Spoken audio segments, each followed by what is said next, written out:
આ અંદાજે કેટલા કિલો હશે? આ છે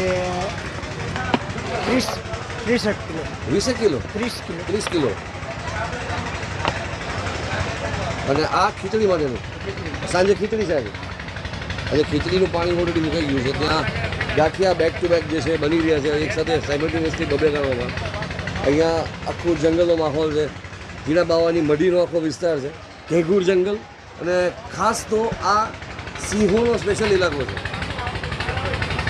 પણ બહુ સારી વાત એ છે કે આવા દિવસો દરમિયાન આગળના કન્નડ ક્ષેત્રવાળાને સિંહો જોવા મળ્યા હતા પણ કોઈ સિંહે રંજાડ કરી નથી.